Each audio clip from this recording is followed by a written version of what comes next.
तो चलिए आज हम जानेंगे अर्थ के आधार पर वाक्य कितने प्रकार के होते हैं। तो प्लीज वीडियो को लाइक शेयर एंड कमेंट करना ना भूलें और हमारे चैनल को भी सब्सक्राइब कर लें और जो बगल में बेल आइकन है उसे भी प्रेस कर लें। तो चलिए अब हम वीडियो को स्टार्ट करते हैं। तो अर्थ के आधार पर वाक्य निम्न 8 प्रकार के होते हैं।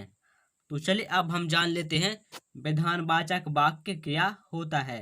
जिस वाक्य से किसी क्रिया के करने या होने का बोध होता है उसे विधानवाचक वाक्य कहते हैं। जैसे रमेश ने खाना खाया, तो यहाँ पर रमेश ने कुछ किया है अर्थात रमेश ने खाना खाया है, तब हम कह सकते हैं कि इसमें विधानवाचक वाक्य होगा। तो चलिए अब हम आगे बढ़ते हैं और अब हम जान लेते हैं निषेधवाचक वाक्य क्या होता है।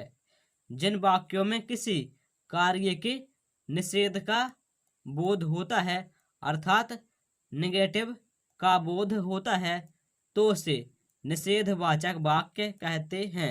जैसे मैं पढ़ नहीं रहा हूँ, तो यहाँ पर यह वाक्य निगेटिव है, तब हम कह सकते हैं कि यहाँ पर निषेधवाचक वाक्य होगा क्योंकि यहाँ पर निषेध का बोध हो रहा है। तो चलिए अब हम आगे बढ़ते हैं और अब हम जान लेते हैं प्रश्नवाचक वाक्य क्या होता है। जिन वाक्यों से मूल में कुछ जानने की इच्छा होती है उसे प्रश्नवाचक वाक्य कहते हैं।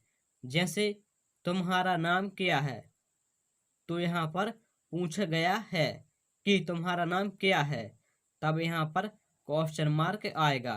तो चलिए अब हम आगे बढ़ते हैं और अब हम जान लेते हैं संदेहवाचक वाक्य क्या होता है।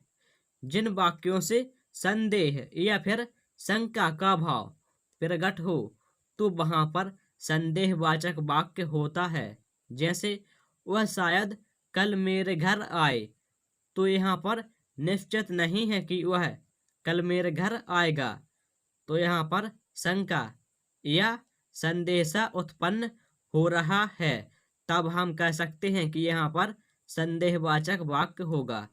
तो चलिए अब हम आगे बढ़ते हैं और अब हम जान लेते हैं आज्ञावाचक वाक्य क्या होता है।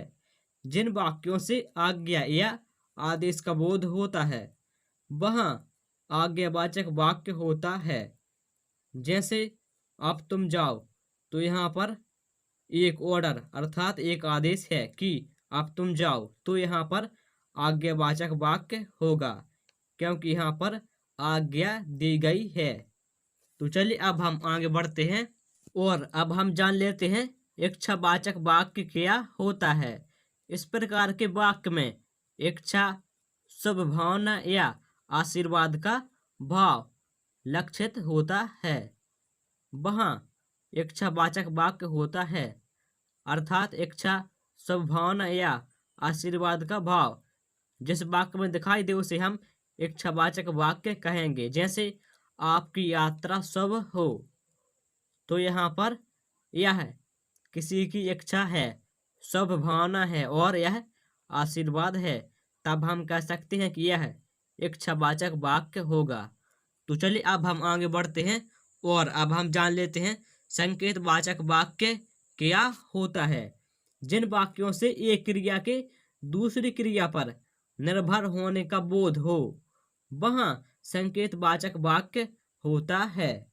जैसे यहाँ पर हो जाएगा यदि वह आता तो मैं चला जाता, तो यहाँ पर एक क्रिया दूसरी क्रिया पर निर्भर है कि यदि वह आता तो मैं चला जाता, तो यहाँ पर संकेतवाचक वाक्य होगा।